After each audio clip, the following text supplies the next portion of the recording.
स्वागत है आप सभी लोगों का। तो यहाँ पे आज जो हम टॉपिक्स आपसे डिस्कस करेंगे परसेंटेज। परसेंटेज का टॉपिक जो है ज़्यादातर देखा जाए हर एग्ज़ाम में पूछा जाता है, चाहे वो एसएससी का हो, सीजीएल का हो या सीडीएस का हो या कोई भी एग्ज़ाम हो, बैंकिंग का भी हो, तो वहाँ पे परसेंटेज का टॉपिक ज़रूर पूछा जाता है। तो अरिथमेटिक का ये टॉपिक जो है परसेंटेज मोस्ट इम्पॉर्टेंट टॉपिक है। अगर ये टॉपिक आपको अच्छी तरीके से क्लियर हो जाता है या रेशियो का भी क्लियर हो जाता है तो पूरी अरिथमेटिक की बात करें तो ज़्यादातर देखा जाए 80 से 90% आपका अरिथमेटिक अपने आप स्ट्रांग हो जाएगा। और परसेंटेज की बात करें तो आपको डीआई में भी हेल्प मिलेगा। जो भी ग्राफ आता है, चाहे वो पाई चार्ट हो, बार ग्राफ हो, लाइन ग्राफ हो, ठीक है, और या टेबुलर फॉर्म में हो, तो डीआई भी यहाँ पे परसेंटेज के अकॉर्डिंग ही यहाँ पे सॉल्व हो जाएगा। तो सबसे पहले हम लोग देख लेते हैं परसेंटेज होता क्या है, व्हाट इज परसेंटेज। तो परसेंटेज में देखा होगा कि परसेंटेज में क्या लिखा होता है, परसेंटेज, तो प्रतिशतता होता है, ठीक है। तो इसमें अगर हम बात को थोड़ा समझाएं तो यहाँ पे आप देख सकते हो कि परसेंटेज में सबसे पहले आप लोग बताइए कि इसका सिंबल क्या होता है, ठीक है। सिंबल आपको पता होगा, लेकिन यहाँ पे देखा जाए कि अगर ऐसे लिख के आ गया तो क्या है, और अगर ये ऐसे लिखा है तो क्या है, ठीक है। और ऐसे ही यहाँ पे देखेंगे तो ये ऐसे हो गया। तो यहाँ पे आप देखिए कि सिंबल की बात करें तो परसेंटेज का सिंबल आप बताइए कि इनमें से कौन सा परसेंटेज का सिंबल है और बाकी जो दिए हैं वो है क्या। तो अगर हम बात करें यहाँ पे तो परसेंटेज आपने पढ़ा है तो आपको पता होगा, लेकिन यहाँ पे अगर ये आ गया तो एक जीरो यहाँ से हटा दिया जाए तो इसका मतलब नहीं कि मिसप्रिंट हो गया, नहीं। इसका मतलब क्या है कि ये बेस है 10, ये 1 इधर हो गया, 0 हो गया, तो इसको कहते हैं पर 10। परसेंट का मतलब होता है प्रति 100 में जितनी वैल्यू होती है वो उसकी क्या कहलाती है, परसेंट कहलाती है। जैसे 100 में 20 क्या होगा, 20%। 100 में 10 क्या होगा, 10%। 100 में 5 क्या होगा, 5%। ऐसे ही अगर हम 50 की बात करें तो 50 में 20, अगर 50 में 20 कर रहे हैं तो बेस 50 हो गया है। तो 50 में 20 करेंगे कितना परसेंट है, तो 20 को क्या करो, डबल कर लो, ठीक है। तो 20 का डबल क्या हो जाएगा, 40, यानी 50 में 20 कितना परसेंट है, 40%। 50 में 10 कितना है, 20%। 50 में 1 कितना है, 2%। 50 में 20 कितना है, तो 40% हो जाएगा। 50 में 50 100%, ठीक है। तो ऐसे यहाँ पे देखा जाए तो ये 1 है, 0 है, तो इसको कहते हैं पर 10, यानी बेस क्या हो जाएगा, ये हो जाएगा बेस 10 का बेस। और ये होता है परसेंट। देखो ये 1 हो गया, 2 0 हो गया, इसका मतलब क्या हो गया, ये 100 का बेस होगा, तो इसको कहा जाता है परसेंट। प्रति 100 में जितनी वैल्यू होती है वो उसकी कहलाती है परसेंट। यानी अब 1 रुपए में देखा जाए तो 1 रुपए में 4 पैसे कितने हो गए, तो 1 रुपए में 4 पैसे 4%, ठीक है। 4% क्यों, क्योंकि 1 रुपए में होता है 100 पैसे, इसलिए बेस हो गया 100। 100 में जितनी वैल्यू होती है उसका क्या होता है, परसेंटेज। ऐसे भी देखा जाए तो यहाँ पे देखो क्या है, 2 0 और ये 1, तो इसका मतलब बेस कितना हो गया, 1000 का बेस हो गया है, और ये हो गया आपका 10,000, ठीक है। तो बेस यहाँ पे देखो ये सभी सिंबल जो है मोस्ट इंपॉर्टेंट है। एग्जाम में कभी कभी ऐसा पूछ लिया जाता है, लेकिन आपने इसको देखा होगा परसेंट, यानी बेस होता है 100, ठीक है। तो 100 के अकॉर्डिंग हम लोग यहाँ पे सॉल्व कर लेंगे। तो सबसे पहले हम लोग देख लेते हैं परसेंटेज को यहाँ पे कैसे सॉल्व करते हैं। अगर ये आप यहाँ पे पता ही होगा कि अगर कोई भी वैल्यू है परसेंटेज में लिखा है 5%, तो इसका मतलब क्या हुआ, 5/100 होगा।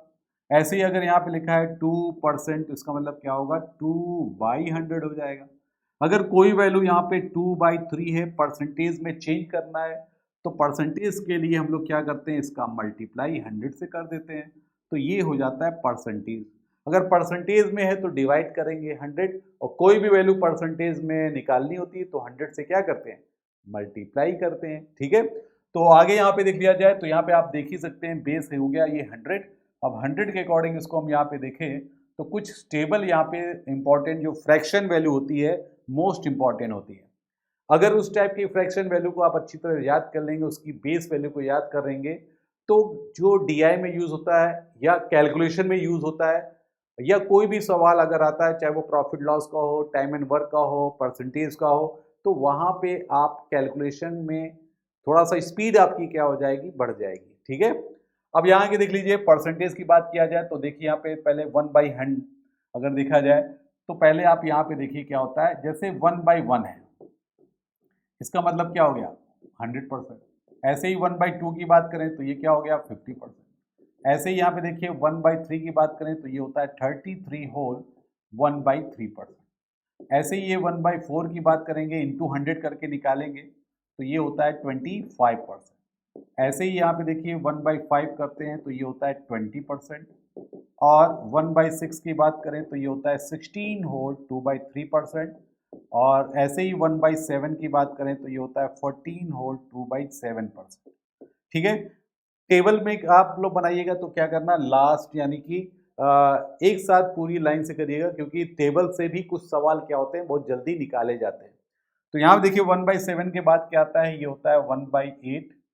ठीक है, उसके बाद 1/9, 1/10, 1/11, 1/12, ठीक है, और 1/13।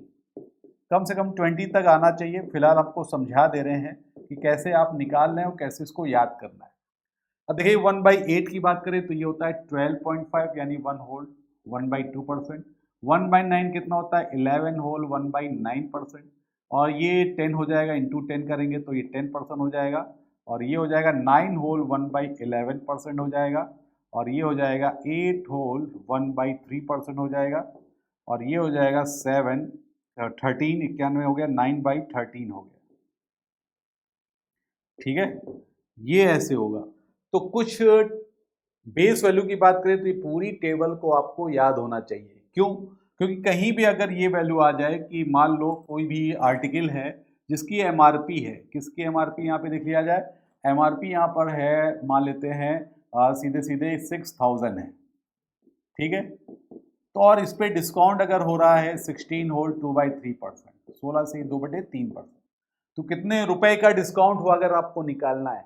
तो आप लोग मिक्स फ्रैक्शन में हो सकता है फंस जाओ, लेकिन डायरेक्ट निकालना है तो 1000 का क्या हो जाएगा, डिस्काउंट हो जाएगा। ठीक है, क्यों हो जाएगा, देखो क्योंकि 1/16 2/3% की वैल्यू क्या होती है 1/6 होती है। तो आपको क्या करना है 6000 का सीधे सीधे 1/6 कर लेना है, तो 1000 रुपीज़ क्या हो जाएगा, डिस्काउंट हो जाएगा। तो मिलेगी कितने में, तो डिस्काउंट हुआ 1000 में तो मिलेगी 5000 में। ठीक है, तो कैलकुलेशन आपकी क्या हो जाएगी, स्ट्रांग हो जाएगी। क्योंकि अगर फ्रैक्शन वैल्यू याद कर लेंगे तो सभी जो भी कैलकुलेशन आती है सॉल्व करने में, कोई भी वैल्यू आती है तो आप क्या करेंगे, जल्दी कर ले जाएंगे और इससे आपकी एक्यूरेसी भी बढ़ जाएगी। फिलहाल हम लोग यहाँ पे देखें कि ये तो आपको याद हो गया, तो बाकी यहाँ पे आप देख सकते हो, आपको अच्छी तरह से देख लेना चाहिए। देखो यहाँ पे 1/1 लिखा है और 1/8 और 1/10 और 12 तक यहाँ पे लिखा हुआ है। तो इसको आप अच्छी तरीके से नोट कर लीजिएगा और अच्छी तरह से याद करिएगा। लाइन से लिखेंगे तो ज़्यादा सही रहेगा। जैसा ऐसे लिखा है तो ऐसे मत लिखिएगा, स्पेस यहाँ पे नहीं है, इसलिए यहाँ पे देखो 1/4 के नीचे ना लिख के इधर लिख दिया गया। तो आप लोग लाइंस लिखेगा 1/1, 1/2, 1/3, 1/4, कहाँ तक 1/20 तक निकाल के याद कर लीजिए। बाकी सबकी बेस वैल्यू भी होती है। बेस वैल्यू की बात करें तो सभी का बेस वैल्यू यहाँ पर देख सकते हैं कि ये 33 1/6 है। ठीक है, अगर इसको यहाँ पे चेंज करें तो यहाँ पे आप देख सकते हो कि 33 है, तो 2/3 अगर निकालें तो क्या होगा, ये होता है 2/3, 66 होल 2/3% होता है। ठीक है, यहाँ पे देखें इन दोनों का सम यहाँ पे देख लिया जाए और 1/3 देखा जाए तो ये क्या होगा 33 होल 1/3%। दोनों का सम देखा जाए तो 100% हो रहा है।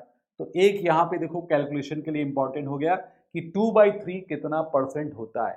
तो 2/3 होता है 66 होल 2/3%। तो आई होप आपको यहाँ पे समझ में आ गया होगा। बाकी देखो 100% तो आसान है, 50% भी आसान है, 25% भी आसान है, ईजी है ना। 20 देखो ये भी ईजी है, लेकिन यहाँ पे आप देखिए 10% भी ईजी है। मिक्स फ्रैक्शन में देखो 16 होल 2/3, 14 होल 2/7, 12 1/2, 8 1/3, 11 1/9%।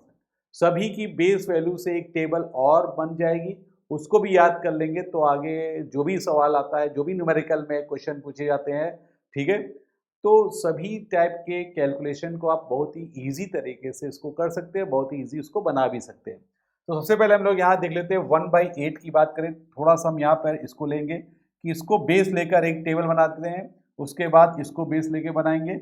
बाकी आप लोग बना लीजिएगा, समझाना यहाँ पे हमारा काम है। तो यहाँ देख लिए 12 1/2% क्या है। तो 12 1/2% की बात करें तो बेस वैल्यू हम आपको बताने जा रहे हैं देखिए यहाँ पे क्या है 12 1/2%, ये बेस वैल्यू में क्या है 1/8, ये हो गया आपका बेस। ठीक है, अब इसको देखिए बेस बन गया, तो अगर हम इसको डबल करेंगे तो इसको भी डबल करेंगे, इसको ट्रिपल करेंगे 3 टाइम तो इसको भी 3 टाइम करेंगे। तो जैसे आप लोग टेबल पढ़ते हो 2 की टेबल 3 की table 2 time 3 time 4 time 5 time, तो अगर इसको हम बढ़ाते जाएं, देखो यहाँ पे इसको हम डबल करने जा रहे हैं, डबल करेंगे तो इसका भी डबल करेंगे, इसका डबल क्या होगा 25 होगा कि नहीं होगा, इसका भी डबल करेंगे 2/8 होगा यानी 1/4 होगा। अब इसका 3 टाइम करेंगे, 3 टाइम करने से अच्छा है कि डबल आपके पास है, इसको इसमें ऐड कर दो तो 3 टाइम आ जाएगा, ये हो जाएगा आपका 37 होल 1/2%। तो इसका 3 टाइम करेंगे कितना हो जाएगा, ये 3/8 हो जाएगा। ऐसे ही इसका 4 टाइम करेंगे 4 टाइम, तो यहाँ देखिए 12.5 इसमें ऐड करेंगे तो ये आ जाएगा 50%। तो इसका भी 4 टाइम करेंगे तो 4/8 मतलब 1/2 हो जाएगा, हाफ हो जाएगा। 4 टाइम करेंगे तो क्या होगा 4/8, डिवाइड करेंगे तो 4/2 आ जाएगा। ऐसे ही यहाँ पे देखो इसको 5 टाइम करेंगे तो 5 टाइम अगर करेंगे तो कितना आ जाएगा यहाँ पर, ये हो जाएगा 62 होल 1/2%। और इसका 5 टाइम करेंगे तो 5/8 आ जाएगा। कितना आसान है। 6 टाइम करेंगे तो देखो 6 टाइम यहाँ पे करा जाए, इसी को 6 टाइम, तो इसी में 12.5 ऐड कर लो, तो 12.5 ऐड करेंगे तो ये आ जाएगा 75%। और इसका 6 टाइम करेंगे तो 6/8 मतलब क्या होता है 3/4 होता है। अब देखो इसका 7 टाइम कर लेंगे, 7 टाइम, ठीक है, तो 7 टाइम आपको पता है 6 टाइम 75 है, तो 7 टाइम में इसमें क्या करोगे 12.5 ऐड कर लो, तो ये आ जाएगा 87 होल 1/2%। और ये आ जाएगा आपका 7/8। अगेन इसमें हम ऐड करेंगे तो ये क्या हो जाएगा 100% हो जाएगा, और 100% बोले तो 8/8 हो जाएगा। अब देखो यहाँ पे जो इंपॉर्टेंट है वो इंपॉर्टेंट देख लिया जाए कि जो मिक्स फ्रैक्शन में वैल्यू है ये आपको याद करना है। 37 होल 1/2% की वैल्यू अगर देखा जाए तो 3/8 होती है। ऐसे ही 62 होल 1/2% की वैल्यू 5/8 होता है, और 87 होल 1/2% की वैल्यू क्या होती है 7/8 होता है। ठीक है, तो जो मिक्स फ्रैक्शन है वो आपको यहाँ पर जैसे ही टेबल बनाएंगे 2 टाइम 3 टाइम करेंगे तो आपको एक न्यू टेबल के अकॉर्डिंग न्यू फ्रैक्शन वैल्यू आ जाएगी, जो कि मोस्ट इंपॉर्टेंट है। 37 होल 1/2% कहीं भी आता है तो आपको याद रखना है 3 बाई क्या होता है 8 होता है। ऐसे ही 87 होल 1/2% आता है तो क्या हो जाएगा 7/8 होगा। ठीक है, ऐसे ही इसको आप दूसरा टेबल का बेस बनाना है तो आप दूसरा टेबल बना लीजिए, जैसे हो गया 1/12। अब इसको भी अब आपको बता दें कि यहाँ पे देखिए ये भी बताना है, जैसे ये वाला आ गया, ठीक है, एक बेस देखो ये आ गया, इस बेस के अकॉर्डिंग भी एक टेबल बनती है 1/7 क्या होता है 14 होल 2/7 होता है। तो 14 होल 2/7 बता देते हैं, बाकी ये सब आप लोग अच्छी तरीके से नोट करिएगा। तो सबसे पहले यहाँ पे देख लेते हैं 14 2/7% का टेबल बना लेते हैं। तो एक टेबल यहाँ पे देखिए 14 होल 2/7, देखिए यहाँ पे क्या होगा 14 होल 2/7%, और ये वैल्यू क्या होती है 1/7 होती है, तो ये बेस बन गया।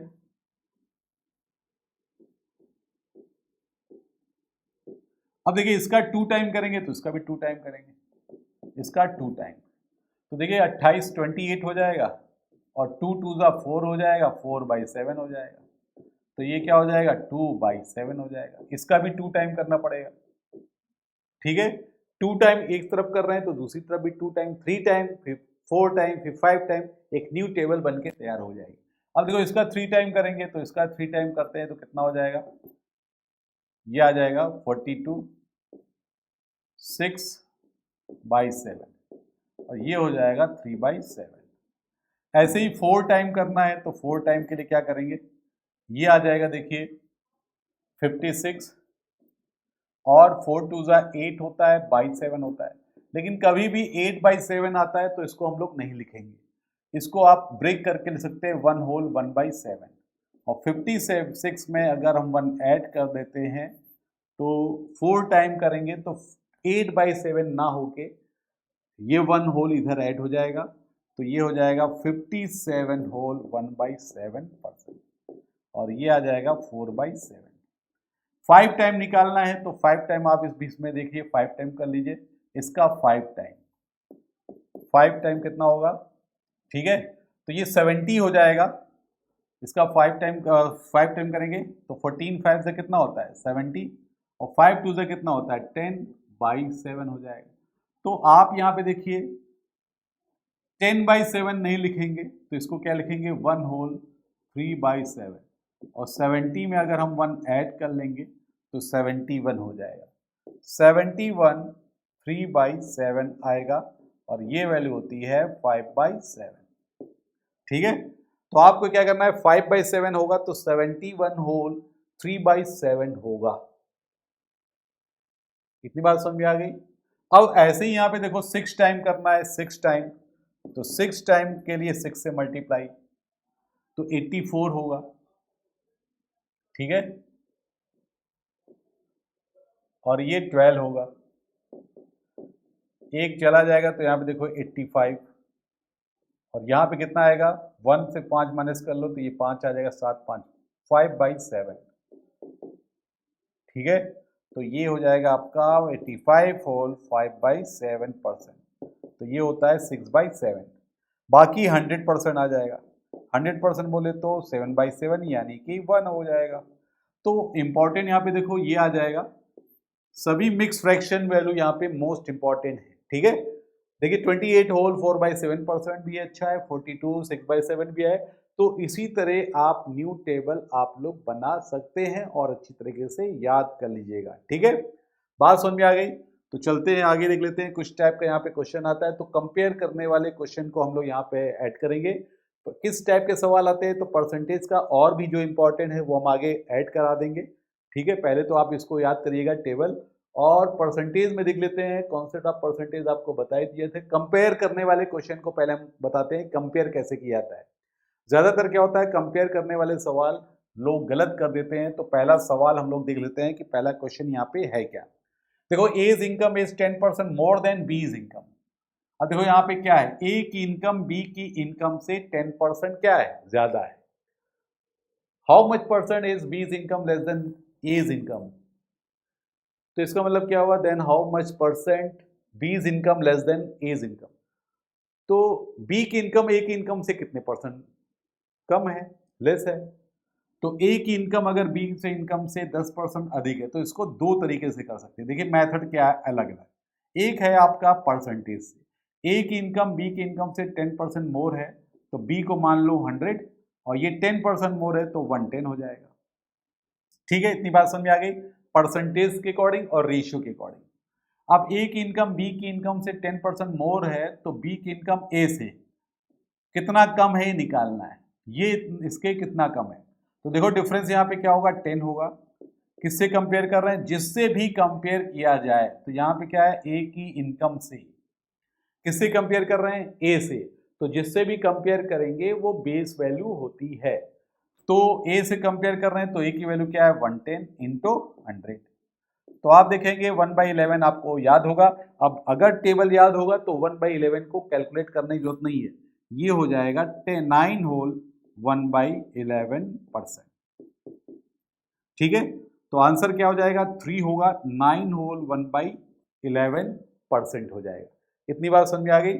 अगर आपको रेशियो से करना है तो रेशियो के अकॉर्डिंग कैसे करा जाता है, देखो 10% है, कितना है ये 10%।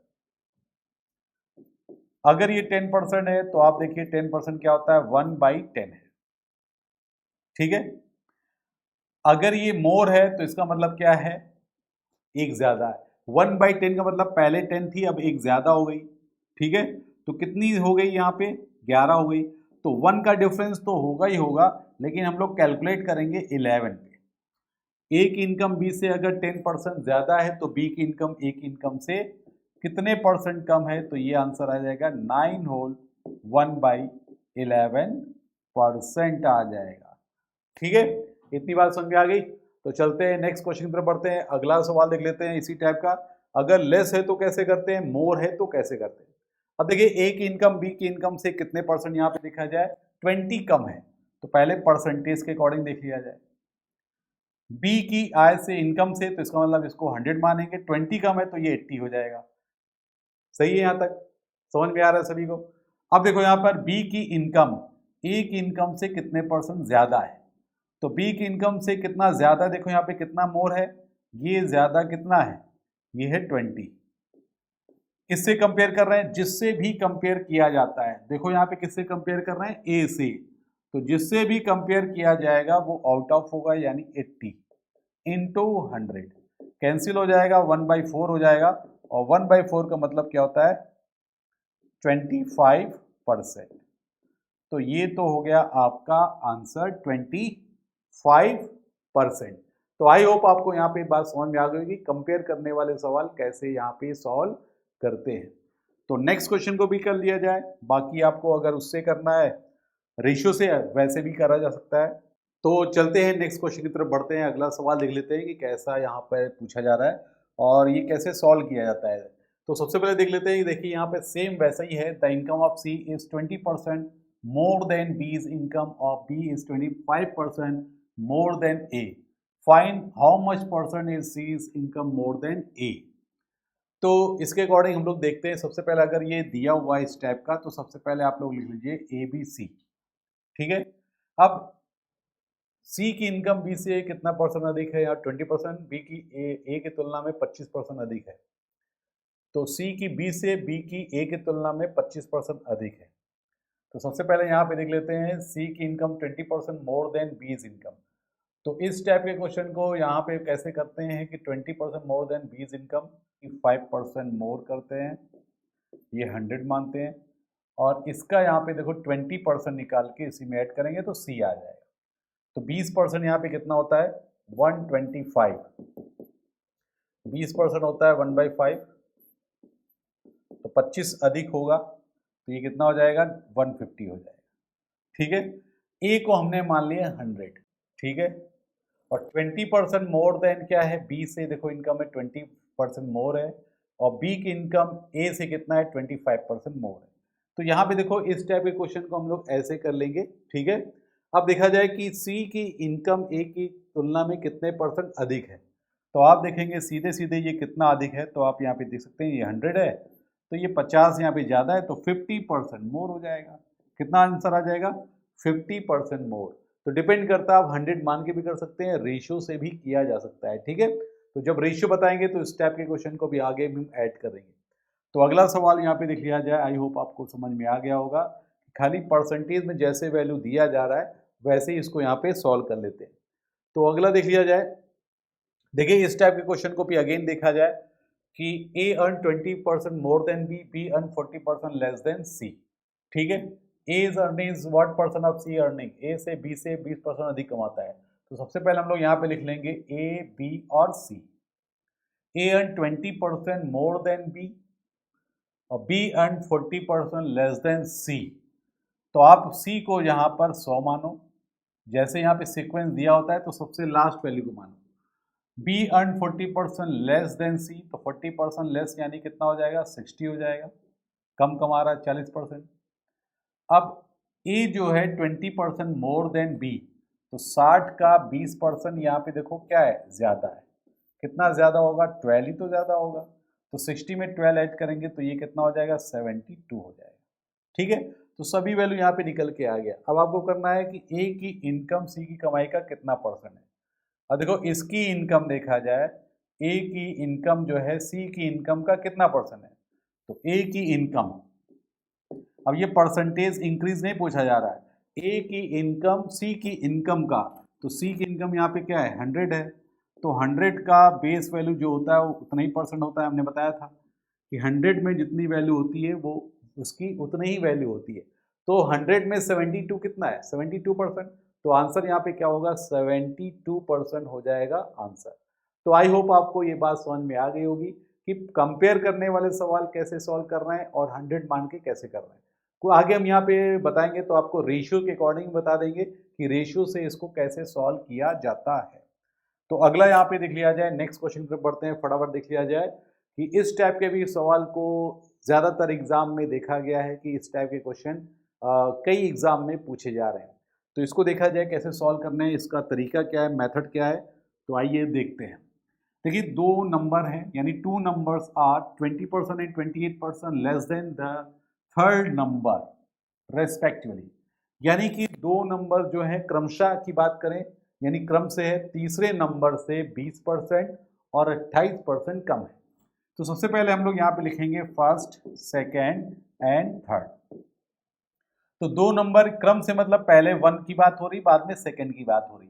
तो 10 नंबर क्या है, कम है, तो पहले इसको मानेंगे 100। तीसरे नंबर से 20 कम है तो ये हो जाएगा 80, और 28 कम है तो ये हो जाएगा 72। ठीक है, 100 में से माइनस कर लेंगे, ये 20% कम है और ये क्या है 28% कम है। अब इसको कैसे सॉल्व करते हैं देखो। तो सेकेंड नंबर पहली नंबर का कितने परसेंट कम है, तो दूसरी संख्या पहली संख्या से, दूसरी संख्या यानी सेकेंड नंबर फर्स्ट नंबर से कितने परसेंट कम है, तो कंपेयर वाला है। तो देखो कितना कम है, ये इससे कितना कम है, पहले देखो कितना कम है, 8 कम है, तो ये आ जाएगा 8। किससे कंपेयर कर रहे हैं, फर्स्ट से, पहली संख्या से। तो पहली संख्या यहाँ पे देखो 8 कम है तो 80 तो लेंगे। तो यहाँ पे देखो क्या करना है, 8 का डिफरेंस है, 8 कम है, आउट ऑफ 80 करेंगे, इंटू 100 करेंगे, तो ये आ जाएगा आपका 10%। कितना आंसर आ जाएगा, 10% इसका राइट आंसर होगा। बात समझ में आ गई। तो कंपेयर की बात करें, जिससे भी कंपेयर करने के लिए कहा जाता है उसकी वैल्यू क्या होती है, बेस वैल्यू हो जाती है। ठीक है, सेकेंड ए से यानी फर्स्ट से कितना कम है, तो पहले देखो कितना कम है 8, किससे कंपेयर कर रहे हैं, पहले से, तो बेस वैल्यू 80 रखेंगे। ठीक है, चलिए आगे देख लेते हैं, नेक्स्ट क्वेश्चन की तरफ बढ़ते हैं, अगला सवाल देख लेते हैं, नेक्स्ट क्वेश्चन की तरफ बढ़ते हैं। अब देखो इस टाइप के भी क्वेश्चन बहुत ज्यादा एग्जाम में पूछे जाते हैं। अब देखा जाए, if the price of sugar is increase by 20%, then by what percent of families should reduce their consumption so that their expenditure on sugar remain same। इसका मतलब क्या हुआ कि चीनी का भाव अगर 25% बढ़ जाए तो एक हाउस वाइफ या फैमिली जो है कंजप्शन का मतलब क्या हुआ, खपत कितने परसेंट बढ़ा दे कि एक्सपेंडिचर सेम हो। अब आप सिंपल से सोचिए कि अगर मान लो रेट बढ़ गया है, रेट बढ़ गया है तो क्या होता है, सीधे सीधे होता है कि आप लोग खपत क्या कर दो, कम कर दो, कि एक्सपेंडिचर सेम रखना है, खर्चा बढ़े ना, एक्सपेंडिचर सेम रहे। तो जितना भी यूज पहले कर रहे थे 5 किलो 10 किलो जो भी यूज कर रहे थे, अगर रेट बढ़ता है तो क्या करते हो, 8 किलो यूज करोगे 10 किलो के बजाय। तो वैसे ही यहाँ पे सवाल पूछा गया है कितने परसेंट कम कर दिया जाए कि एक्सपेंडिचर यहाँ पर सेम हो। तो इस टाइप के क्वेश्चन को करते कैसे हैं, देखिए यहाँ पे करते कैसे हैं। पहले तो एक फॉर्मूले बेस होता है, बाकी रेशियो के अकॉर्डिंग है। रेट कितना बढ़ गया, 25% बढ़ गया। ठीक है, तो कंजप्शन कितना बढ़ाना है ये हमको यहाँ पे करना पड़ेगा। कैसे, तो एक देखो 25% बढ़ गया, पहले मान लो 100 था, अब ये 25% बढ़ गया। ठीक है, बढ़ गया, तो कितना बढ़ गया, ये 25 बढ़ गया। कंजप्शन की बात करेंगे तो यहाँ पे देखो जो भी वैल्यू होती है, प्राइस अपने आप में 100 होती है। ठीक है, तो कंजप्शन कम करना है तो इसका मतलब कैलकुलेट हम करेंगे 125 पे करेंगे, जितना बढ़ गया, इनटू यहाँ पे 100 कर लेंगे, ये 1/5 हो जाएगा। 1/5 का मतलब होता है 20%, यानी 20% आपको क्या करना पड़ेगा, कम कर देना पड़ेगा ताकि खर्चा ना बढ़े। तो इस टाइप के क्वेश्चन के लिए एक फॉर्मूला भी होता है, बाकी आपको हम यहाँ आगे बताएंगे कैसे सॉल्व करना है। अगर बढ़ गया है तो rate increase upon 100 plus R, जिस रेट से बढ़ रहा है इंटू 100, यानी कैलकुलेट बड़े वाले पे होगा, यानी बढ़ने के बाद करेंगे। अगर मान लो कोई डिक्रीज हो जाता है रेट, तो रेट जितना भी कम हो गया तो 100 माइनस आर, जिस रेट से घट गया 10% तो 10 माइनस करके इंटू 100 कर लेंगे। ठीक है, तो अगर 25 बढ़ गया तो 25 अपॉन 125 पे कैलकुलेट करेंगे, इंटू 100 करेंगे, तो कंजप्शन यहाँ पे क्या होगा, 20% अगर कम कर देंगे तो आप क्या करेंगे, एक्सपेंडिचर यहाँ पर क्या हो जाएगा, सेम होगा। अब यहाँ पे देखो रेशियो के अकॉर्डिंग करना है, तो रेशियो के अकॉर्डिंग भी आपको बताते चलें, वो यहाँ पर आप देख लो, इसको हम आगे बता देंगे। ठीक है, इसको हम आगे बताएंगे नेक्स्ट टर्म में।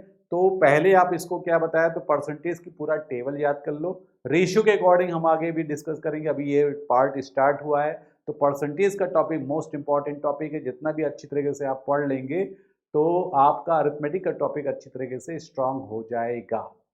तो अभी तक आपने परसेंटेज का टॉपिक आपने देखा, परसेंटेज क्या होता है, परसेंटेज की टेबल क्या होती है, परसेंटेज की फ्रैक्शन वैल्यू क्या होती है और क्या होता है परसेंटेज और कंपेयर कैसे करते हैं सवाल का, वो मैंने आपसे डिस्कस किया।